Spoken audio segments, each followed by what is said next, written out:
കിടക്കുന്ന മനുഷ്യന്റെ സന്തോഷം ഇന്നത്തെ കാലഘട്ടവുമായി ചേർത്ത് പറഞ്ഞാൽ ആളുകൾ പറയുന്നത് ജയിലിൽ പോകുന്ന ഒരു നല്ല കാര്യമാണ്. കാരണം ജയിലിലെ ആൾക്കാരുടെ വേതനം വർദ്ധിപ്പിച്ചു. നേരത്തെ ജയിലിൽ കിടക്കുന്ന ഒരു മനുഷ്യന് ഒരു ദിവസം 230 രൂപയായിരുന്നു കൂലി. ഇപ്പൊ അത് വർദ്ധിപ്പിച്ച് 630 രൂപയാക്കി കൂട്ടി. രാവിലെ തൊട്ട് വൈകിട്ട് വരെ അവര് മറ്റു ജോലികൾ ആൾക്കാർ ഇവിടെ ചെയ്യുന്നത് പോലെ ചെയ്യുകയാണ്. ജയിലിലെ ചപ്പാത്തി, ഫർണിച്ചറുകൾ, ഒരുപാട് ഉൽപ്പന്നങ്ങൾ ജയിലിൽ കിടക്കുന്നവര് ഇങ്ങനെ ഉൽപ്പാദിപ്പിച്ച് പുറത്തേക്ക് കൊടുക്കുകയാണ്. അപ്പൊ അങ്ങനെയൊക്കെ ജയിൽ വകുപ്പിന് നല്ല ഒരു വരുമാനമുണ്ട്. ഏതും തോട്ടത്തിലും മനുഷ്യൻ ജോലി ചെയ്യണമെന്ന് ദൈവം പറഞ്ഞു. എല്ലാം ഭക്ഷിക്കാൻ ഉള്ള സുഭിക്ഷമായി ജീവിക്കാൻ കഴിയുന്ന സാഹചര്യത്തിലും മനുഷ്യൻ ജോലി ചെയ്യണം. ജോലി ചെയ്യാൻ മനസ്സില്ലാത്തവൻ തിന്നുകയും വരുന്നു. സുപ്രീം കോടതിയുടെ പ്രത്യേക നിർദ്ദേശമനുസരിച്ചാണ് ഈ വേതനം വർദ്ധിപ്പിച്ചത്. സ്കിൽഡ് ആയിട്ടുള്ള ഒരു ജോലിയിൽ നിപുണതയുള്ളവർക്ക് 630 രൂപ ഒരു ദിവസം കിട്ടും. അത്ര നിപുണത ഇല്ലാത്ത മനുഷ്യർക്ക്, സാധാരണ കഴിവൊക്കെ ഉള്ളവർക്ക് ഏതാണ്ട് 560 രൂപ കിട്ടും. ഒരു സ്കിൽഡും ഇല്ലാത്തവന് 530 രൂപ.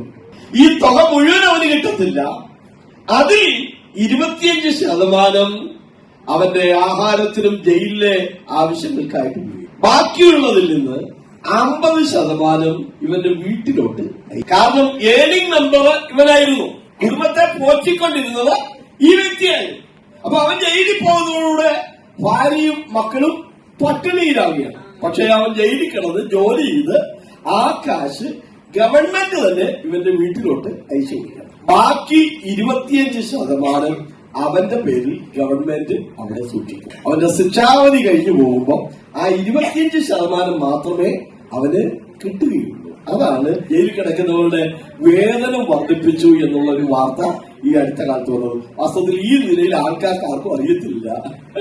ജയിലിൽ കിടക്കുന്നവരൊക്കെ എന്ത് ചെയ്യുന്നുണ്ട്? അവർക്കും എന്തെങ്കിലുമൊക്കെ ഇൻവോൾവ്മെന്റ് വേണ്ടേ? അതുകൊണ്ട് അവരെന്തെങ്കിലുമൊക്കെ എന്ത് ചെയ്യാണ്? ജോലി ചെയ്യാണ്. അവർക്ക് ചെയ്യാൻ കഴിയുന്ന ജോലി, കൃഷി ചെയ്യാൻ പറ്റുന്നവർ കൃഷി ചെയ്യാം, ബൈൻഡിങ് ചെയ്യാൻ പറ്റുന്നവർ അത് ചെയ്യാം, എന്തെങ്കിലുമൊക്കെ ജോലി ചെയ്യാം. അപ്പൊ അവന് അവിടെ കിടക്കുമ്പോ അവന്റെ കുടുംബത്തെ കുറിച്ച് ഓർക്കുമ്പോ, കുഞ്ഞുങ്ങളെ കുറിച്ച് ഓർക്കുമ്പോ ഭാരമല്ല. ചെറുതായിട്ടാണെങ്കിൽ ഒരു ചെറിയ സംഖ്യ അവൻ അവിടെ കിടന്ന് കഷ്ടപ്പെട്ട് കുടുംബത്തിന് കൊടുക്കുന്നുണ്ട്. അങ്ങനെ കൊടുക്കാൻ കഴിയുന്നില്ലെങ്കിൽ ആ കുടുംബം പട്ടിണിയിലാകും. അതവന് വലിയ ദുഃഖമാണ്.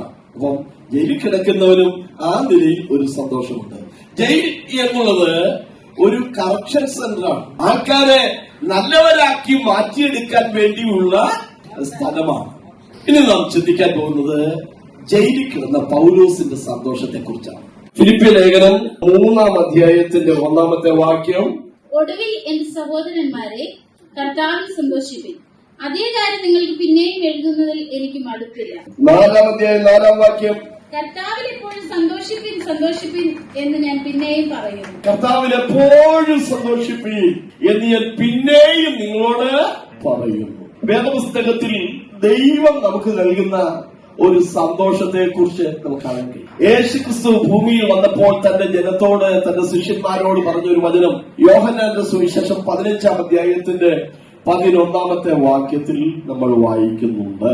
എന്റെ സന്തോഷം നിങ്ങളിൽ ഇരിപ്പാനും നിങ്ങളുടെ സന്തോഷം പൂർണ്ണമാകുവാനും ഞാൻ ഇത് നിങ്ങളോട് സംസാരിച്ചിരിക്കും. പൗലോസ് ജയിലിൽ പോയത് തനിക്ക് വ്യക്തിപരമായ വേദന ഉളവാക്കിയെങ്കിലും ദൈവനാമത്തോടുള്ള ബന്ധത്തിൽ അത് അനുഗ്രഹമായി മാറിയിട്ടുണ്ട്.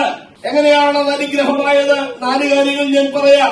പൗലോസ് റോമിലെ ജയിലിൽ പോയതുമായി ബന്ധപ്പെട്ടുണ്ടായ 4 അനുഗ്രഹങ്ങൾ. 1, ലേഖനങ്ങൾ പുറത്തു വന്നു. പുതിയ നിയമത്തിലെ 27 പുസ്തകങ്ങളിൽ 14 പൗലോസ് എഴുതിയതാണ്.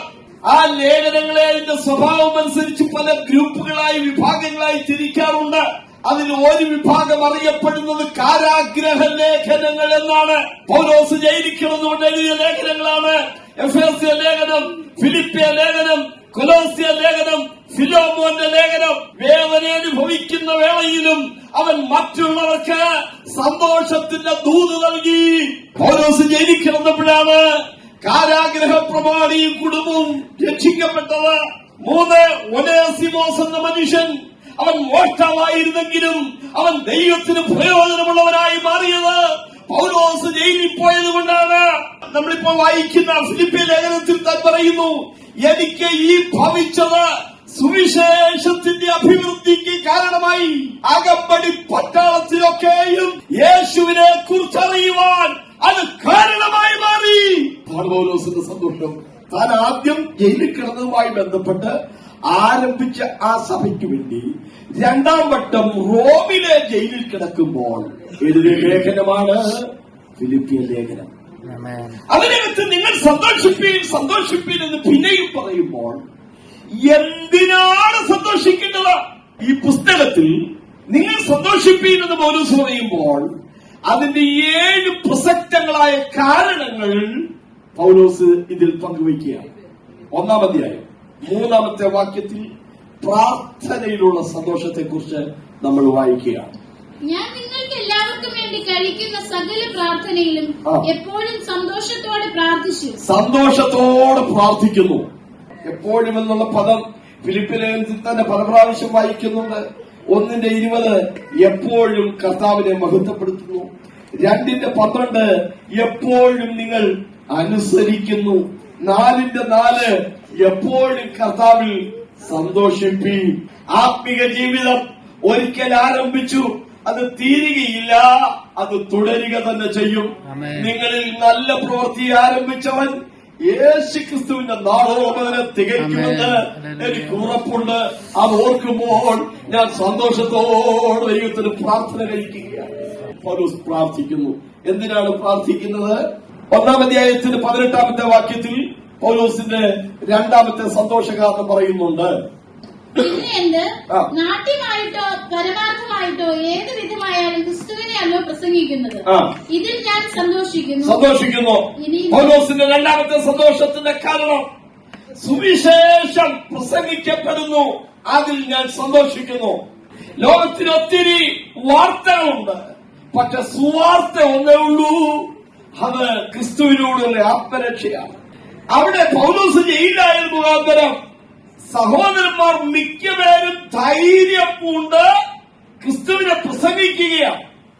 അവരുടെ ടീമിന്റെ ലീഡർ ജയിലിൽ പോയി, പക്ഷേ സഭയിലെ സഹോദരന്മാർ അത് മുഖാന്തരം സന്ദേശം പങ്കുവയ്ക്കുന്നത് അവർ ഏറ്റെടുത്തു. അവരുടെ സഭയുടെ പാസ്റ്റർ അല്ലെങ്കിൽ അവരെ നടത്തിക്കൊണ്ടുവന്ന വ്യക്തിയായ പൗലോസ് ജയിലിൽ പോയി. സഹോദരന്മാർ മിക്കപേരും ധൈര്യം കൊണ്ട് യേശു ക്രിസ്തുവിനെ പ്രസംഗിക്കാൻ തുടങ്ങി. ഇനി ക്രിസ്തുവിനെ പ്രസംഗിക്കുന്നത് 2 ലക്ഷ്യം വെച്ചാണ് പ്രസംഗിക്കുന്നത്. ചിലരെ പ്രസംഗിക്കുന്നത് എന്തിനാണെന്നറിയാമോ? പൗലോസിന് കുറച്ചുകൂടെ കഷ്ടത അനുഭവിക്കണം. അവര് പൗലോസിനെ വേദനപ്പെടുത്താൻ വേണ്ടി പ്രസംഗിക്കുക. അല്ലേ? വേറെ എണ്ണപ്പിനെ കാണിച്ചു തരാന്ന് ശാഠ്യത്തോടെ പ്രസംഗിക്കുക, ദുരഭിമാനത്തോടെ പ്രസംഗിക്കുക. എന്നാൽ അവിടെ നിങ്ങൾ നോക്കിക്കേ, മറ്റു ചിലർ സന്തോഷത്തോടെ ക്രിസ്തുവിനെ പ്രസംഗിക്കുന്നു. ചിലർ നാട്യമായിട്ട് ക്രിസ്തുവിനെ പ്രസംഗിക്കുന്നു, വേറെ ചിലർ പരമാർത്ഥമായിട്ട് ക്രിസ്തുവിനെ പ്രസംഗിക്കുന്നു. പൗലോസ് പറയുന്ന ഏത് വിധത്തിലായാലും അവർ ക്രിസ്തുവിനെയാണ് പ്രസംഗിക്കുന്നത്, അതിൽ ഞാൻ സന്തോഷിക്കുകയാണ്. ക്രിസ്തുവിനെ പ്രസംഗിക്കുന്നതിലുള്ള സന്തോഷം, ക്രിസ്തുവിനെ പ്രസിദ്ധമാക്കുന്നതിലുള്ള സന്തോഷം. കാരണം മനുഷ്യരക്ഷയ്ക്ക് വേറെ യാതൊരു മാർഗവുമില്ല. ക്രൂശിതനായ ക്രിസ്തുവിനോട് മാത്രമേ മനുഷ്യന് പാപപരിഹാരം ലഭിക്കുകയുള്ളൂ, മനുഷ്യന് നിത്യജീവൻ ലഭിക്കുകയുള്ളൂ. എന്തുകൊണ്ട് സുവിശേഷം പ്രസംഗിക്കുന്നു? തിരുവെഴുത്ത് മനസ്സിലാക്കിയാൽ സുവിശേഷം പ്രസംഗിക്കുന്നതിന്റെ ലക്ഷ്യം നമുക്ക് മനസ്സിലാക്കാൻ കഴിയും. റോമാലേഖനം 1:16 സുവിശേഷം പ്രസംഗിക്കുന്നതിന്റെ ലക്ഷ്യം നമുക്ക് കാണാൻ കഴിയും. സുവിശേഷത്തെ കുറിച്ച് എനിക്ക് ലജ്ജയില്ല. വിശ്വസിക്കുന്ന ഏവനും, ആദ്യം യഹൂദനും പിന്നെ യവനനും, അത് രക്ഷയ്ക്കായി ദൈവശക്തിയാകുന്നു. യേശുവിന്റെ ശിഷ്യന്മാരെ ചുമതലപ്പെടുത്തിയത് എന്താണ്? നിങ്ങൾ ഭൂലോകത്തിലൊക്കെയും പോയി സകല സൃഷ്ടികളോടും സുവിശേഷം പ്രസംഗിപ്പീൻ. എന്തുകൊണ്ട് പ്രസംഗിക്കണം? അതെ, ആരും അയക്കാതെ അങ്ങനെ പോകും, പോകാതെ അങ്ങനെ പ്രസംഗിക്കും, പ്രസംഗിക്കാതെ അങ്ങനെ കേൾക്കും, കേൾക്കാതെ അങ്ങനെ രക്ഷിക്കപ്പെടും. റോമാലേഖനം 10:17. ആകയാൽ വിശ്വാസം കേൾവിയാലും, കേൾവി ക്രിസ്തുവിന്റെ വചനത്താലും വരുന്നു. 1 കൊരിന്ത്യർ ലേഖനം 1:21 വാക്യം, വിശ്വസിക്കുന്നവരെ പ്രസംഗത്തിന്റെ ഭോഷത്വത്താൽ രക്ഷിപ്പാൻ ദൈവത്തിന് പ്രസാദം തോന്നി. വിശ്വാസം കേൾവിയാലും, കേൾവി ക്രിസ്തുവിന്റെ വചനത്താലും വരുന്നു. ക്രിസ്തുവിന്റെ വചനം പ്രസംഗിക്കുമ്പോൾ അത് കേട്ട് ജനം രക്ഷിക്കപ്പെടണം. കൊരിന്തിൽ പൗലോസ് ചെന്നു. അവിടുത്തെ ആളുകളൊക്കെ മഹാജ്ഞാനികളാ. ഇവിടെ എന്റെ പ്രസംഗമൊന്നും എറിക്കാൻ പോകുന്നില്ല. യേശു കുരിശിൽ മരിച്ചാൽ നിങ്ങളുടെ പാപം പോകുമെന്ന് പറഞ്ഞാൽ അവർ ചോദിക്കും അതിനെന്താണാവുക തെളിവെന്ന്. അതുകൊണ്ട് ഞാനിവിടെ പ്രസംഗിക്കുന്നൊന്നുമില്ലാന്ന് കരുതി താന് ഭീതിയോടെ അടങ്ങിപ്പാർക്കുമ്പോൾ കർത്താവിടെ വന്നു. വായിക്കാം. അപ്പോസ്തലപ്രവൃത്തി 18-9 വാക്യം. രാത്രിയിൽ കർത്താവ് ദർശനത്തിൽ പൗലോസിനോട്, നീ ഭയപ്പെടാതെ പ്രസംഗിക്കണം, മിണ്ടാതിരിക്കരുത്, ഞാൻ നിന്നോട് കൂടെ ഉണ്ട്, ആരും നിന്നെ കയ്യേറ്റം ചെയ്ത് ദോഷപ്പെടുത്തുകയില്ല. അടുത്ത ഭാഗം, ഈ പട്ടണത്തിൽ എനിക്ക് വളരെ ജനമുണ്ട്. യഹൂദന്മാർ അടയാളം ചോദിക്കുന്നു, യവനന്മാർ ജ്ഞാനം അന്വേഷിക്കുന്നു.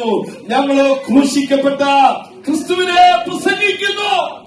പൗലോസിന്റെ സന്തോഷത്തിന്റെ കാരണങ്ങൾ. മൂന്നാമത്തെ കാരണം, ജനം ഐക്യതയിൽ നിലനിൽക്കുന്നതിൽ താൻ സന്തോഷിക്കുക. ഫിലിപ്പിയ ലേഖനം 2-ാം അധ്യായത്തിന്റെ 2-ാമത്തെ വാക്യം.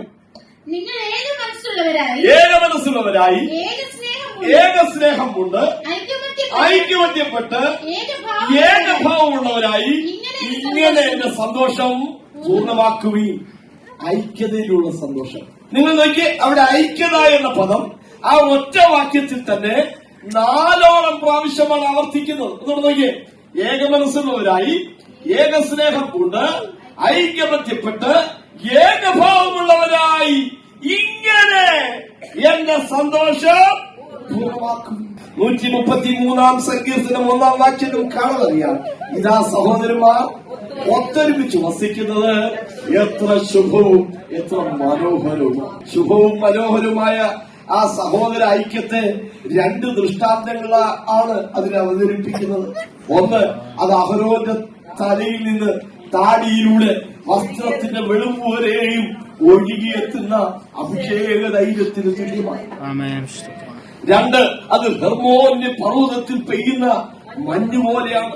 അവിടെയല്ലോ, എവിടെ ഐക്യതയുണ്ടോ അവിടെയല്ലോ ദൈവം ശാശ്വതമായ ജീവനും ഐശ്വര്യവും കൽപ്പിച്ച സഹോദരങ്ങൾ തമ്മിലുള്ള ആ ഐക്യതയിലുള്ള സന്തോഷം. ഫിലിപ്പിയ ലേഖനം 4-ാം അധ്യായം 2-ാം വാക്യത്തിൽ പൗലോസ് പറയുന്നുണ്ട്, ആ ഏക ചിന്തയോടെ ഇരിപ്പാൻ ഞാൻ യുവതിയും സുന്ദരയും പ്രബോധിപ്പിക്കുന്നു. ആരാണ് അവിടെ പറയുന്ന യുവോദ്യ സുന്ദര? ലുദിയ ഉണ്ടല്ലോ, ഫിലിപ്പിയ സഭയിൽ ആദ്യം ഉണ്ടായിരുന്ന ഒരു ധനാഢ്യായ സ്ത്രീ ലുദിയ. ആ ലുദിയാവാം ഇവിടെ പറയുന്ന യുവോദ്യ ആയിരിക്കാം.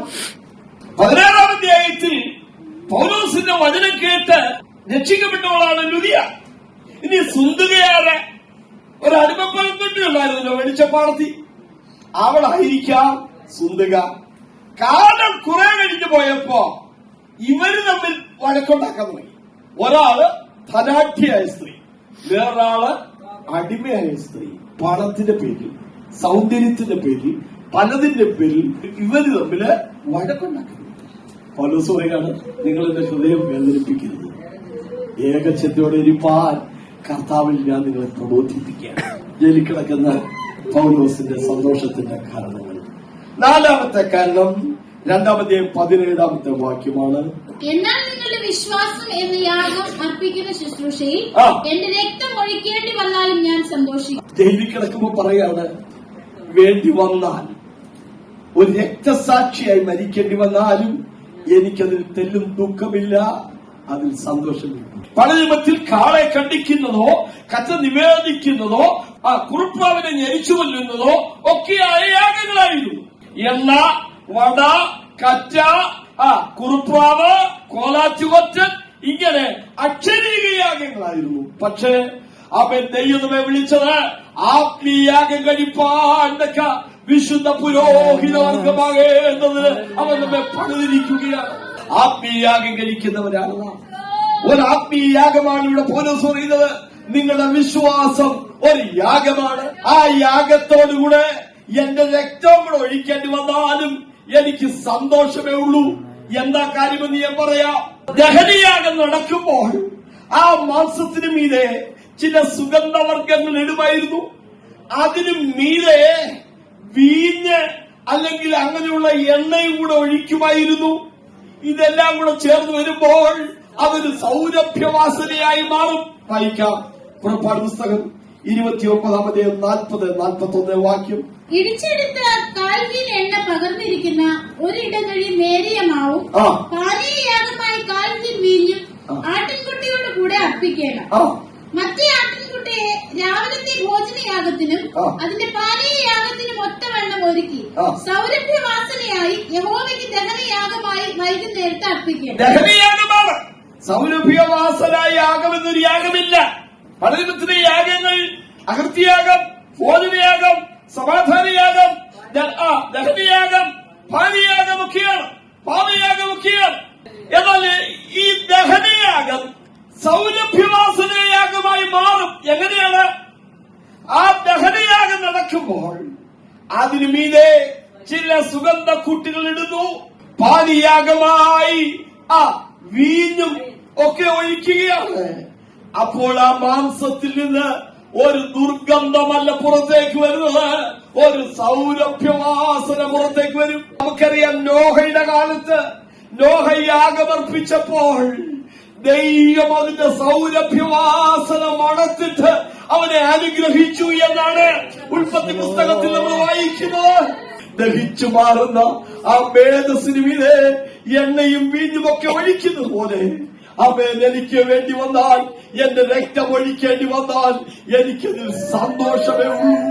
ക്രൈസ്തവ സഭയുടെ രക്തസാക്ഷികളുടെ കണക്ക് പറയുന്നത് ശരിയാണെങ്കിൽ 14 കോടി ജനമാണ് യേശു ക്രിസ്തുവിന് വേണ്ടി രക്തസാക്ഷികളായത്. ഫിലിപ്പിയ ലേഖനത്തിൽ പൗലോസ് പറയുന്ന ആ സന്തോഷങ്ങൾ.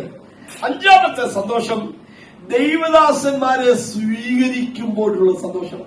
2-ാം അധ്യായത്തിന്റെ 28-ാമത്തെ വാക്യം.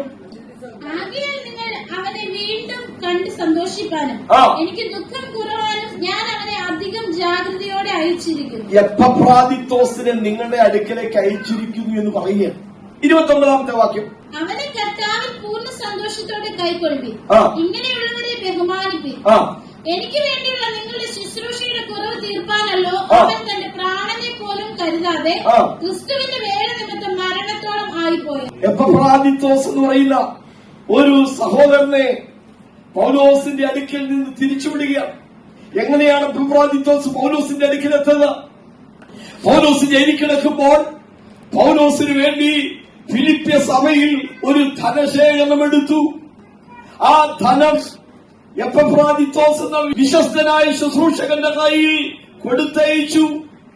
എന്നിട്ട് പൗലോസ് പറയാണ്, നിങ്ങൾ കൊടുത്തയച്ചത് എപ്പഫ്രാദിത്തോസിന്റെ കയ്യാൽ ഞാൻ പ്രതിഗ്രഹിച്ച് സംതൃപ്തനായിരിക്കുന്നു. അത് ദൈവത്തിന് ഒരു സൗരഭ്യവാസനായ യാഗമായി മാറി. ഈ എപ്പഫ്രാദിത്തോസ് എന്ന വിശ്വസ്തനായ ശുശ്രൂഷകനെ എനിക്കൊരു സഹായിയായി എന്റെ അടുക്കൽ നിർത്തണമെന്ന് എനിക്ക് ആഗ്രഹമുണ്ടായിരുന്നു. എന്നാൽ അവനെ ഞാൻ പിന്നെയും നിങ്ങളുടെ അടുക്കിലേക്ക് തിരിച്ചയക്കുകയാണ്. ഇനിയാണ് വാക്യം നോക്കിക്കേ. അവനെ നിങ്ങൾ കൈക്കൊള്ളണം. എങ്ങനെ? സന്തോഷത്തോടെ കൈക്കൊള്ളണം. എന്നിട്ട് പറയാണ്, ഇവന് ഒരു സാക്ഷ്യമുണ്ട്. അവൻ കർത്താവിന്റെ വേല നിമിത്തം സ്വന്തം പ്രാണനെ പോലും നോക്കാതെ അവൻ മരണത്തോളമായി പോയവനാണ്. എന്നാൽ എനിക്ക് ദുഃഖത്തിന് മേൽ ദുഃഖം വരാതിരിക്കേണ്ടതിന് കർത്താവ് എന്നോട് കരുണ ചെയ്തു, ദൈവം അവനോട് കരുണ ചെയ്തു. രോഗത്തിൽ ദൈവനെ വിടുവിച്ചു. അവനെ ഞാൻ വീണ്ടും നിങ്ങളുടെ അടുക്കിലേക്ക് അയക്കുകയാണ്. അവന് ചെറുപ്പക്കാരനാണ്, പക്ഷെ നിങ്ങൾ അവന് പ്രോത്സാഹനം നൽകണം. നിങ്ങൾ അവന് കൈത്തള്ളൽ കൊടുക്കണം. അവനെ സന്തോഷത്തോടെ നിങ്ങൾ കൈക്കൊള്ളണം. ദൈവദാസന്മാരെ, ദൈവ മക്കളെ കൈക്കൊള്ളുന്നതിനുള്ള സന്തോഷം. യേശുക്രിസ്തു പറഞ്ഞ ഒരു വേദഭാഗം പെട്ടെന്ന് നോക്കാം.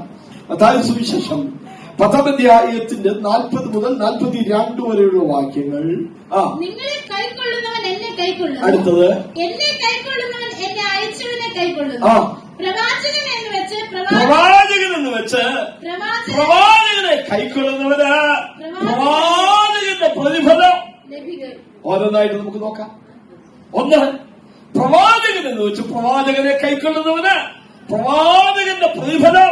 ശൂന്യകാരത്തി ആയ ആ സ്ത്രീ തന്റെ വീട്ടിൽ ഏലിശ എന്ന പ്രവാചകനെ കൈക്കൊണ്ടു. അവളുടെ വീടിന് മുകളിൽ ചുവരോടുകൂടി ഒരു വീട്, അതിനകത്തൊരു കട്ടില്, അതിനകത്തൊരു മേശ, അതിനകത്തൊരു കസേര, അതിനകത്തൊരു വിളക്ക്, ഇതെല്ലാം ആ ദൈവദാസന് വേണ്ടി കരുതി. പ്രവാചകൻ എന്ന് വെച്ച് പ്രവാചകനെ കൈക്കൊള്ളുന്നവന് പ്രവാചകന്റെ പ്രതിഫലം. എന്താ സംഭവിച്ചത്? അവൾക്കൊരു തലമുറയില്ലായിരുന്നു. ദൈവം അവൾക്കൊരു തലമുറയെ നൽകി. ആ കുഞ്ഞിന് പിന്നീട് അസുഖമുണ്ടായി. ദൈവം ആ കുഞ്ഞിനെ സൗഖ്യം നൽകി.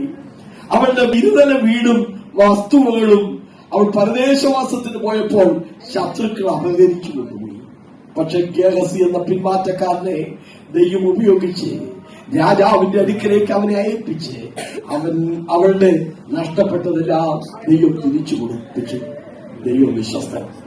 രണ്ടാമത് നമ്മൾ വായിക്കുന്നത് നീതിമാൻ എന്ന് വെച്ച് നീതിമാനെ കൈക്കൊള്ളുന്നവന് നീതിമാന്റെ പ്രതിഫലം. ദാവീദ് അബ്ശാലോമിനെ ഭയന്ന് കാട്ടിൽ കഴിയുന്ന കാലത്ത് ഒന്ന് വായിച്ചാട്ട് 2 ശമൂവേലിന്റെ പുസ്തകം 17-ാം അധ്യായം 27-28 വാക്യങ്ങൾ. ദാവീദ് മഹനയീമിൽ എത്തിയപ്പോൾ അമ്മോന്യരുടെ രബായിൽ നിന്ന് നാഹാശിന്റെ മകൻ ശോബി, ലോ ദെബാരിൽ നിന്ന് അമ്മിയേലിന്റെ മകൻ മാഖീർ, രോഗേലീമിൽ നിന്ന് ഗിലെയാദ്യൻ ബർസിലായി എന്നിവർ. അതാണ് നമ്മുടെ വിഷയം.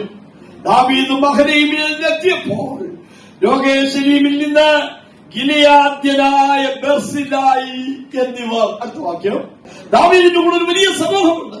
അവർക്ക് വേണ്ടി 80-ൽ വയസ്സുള്ള ഈ ബർസിലായി കൊടുത്തുവിട്ട സാധനങ്ങളുടെ ലിസ്റ്റ് നോക്കിയാട്ടെ. കിടക്കകൾ, കിണ്ണങ്ങൾ, മൺപാത്രങ്ങൾ, ദാവീദിന് കൂടെയുള്ള ജനത്തിന് ഭക്ഷിപ്പാൻ ഗോതമ്പ്, യവം, മാവ്, മലര്, അമരയ്ക്ക, പയറ്, പരിപ്പ്, തേൻ, വെണ്ണ, ആട്, പശുവിൻ പാൽക്കട്ട എന്നിവ കൊണ്ടുവന്നു. ഇനി തന്റെ മനോഭാവം വായിച്ച്, ജനം മരുഭൂമിയിൽ വിശന്നും ദാഹിച്ചും ഇരിക്കുമല്ലോ എന്നവർ പറഞ്ഞു. നീതിമാൻ എന്ന് വെച്ച് നീതിമാനെ കൈക്കൊള്ളുന്നവന് നീതിമാന്റെ പ്രതിഫലം. ബർസിലായി അവനോട് ഇങ്ങനെയാണ് പറഞ്ഞത്, നീ എന്നോടുകൂടെ യെരൂശലേമിലേക്ക് പോരുക. എന്റെ അടുക്കൽ നിനക്ക് നിർഭയവാസമുണ്ടാകും. ഞാൻ നിന്നെ എന്റെ അടുക്കൽ പാർപ്പിച്ച് സംരക്ഷിക്കും. ബർസിലായി പറഞ്ഞു, എനിക്കിപ്പോ 80 വയസ്സ് കഴിഞ്ഞു. എനിക്ക് കൊട്ടാരത്തിൽ വന്നാൽ അവിടുത്തെ പാട്ടൊന്നും ആസ്വദിക്കാൻ എനിക്ക് പറ്റില്ല. അതുകൊണ്ട് ഞാൻ വരുന്നില്ല. എന്താ സംഭവിച്ചത്? ദാവീദ് മരിക്കാറായപ്പോൾ തന്റെ മകനായ ശലോമോന് പലരെ കുറിച്ച് നിർദ്ദേശം കൊടുക്കുന്ന കൂട്ടത്തിൽ ഈ ബർസിലായിയെ കുറിച്ച് ഇങ്ങനെ പറഞ്ഞു, നീ ബർസിലായിയുടെ മക്കൾക്ക് കരുണ ചെയ്യണം. അവർ നിന്റെ മേശയിൽ നിന്ന് ഭക്ഷിക്കട്ടെ. 3, ശിഷ്യൻ എന്ന് വെച്ച് എന്റെ ഈ ഒരു ചെറിയ സഹോദരന്മാരെ കൈക്കൊള്ളുന്നവന് ശിഷ്യന്റെ പ്രതിഫലം.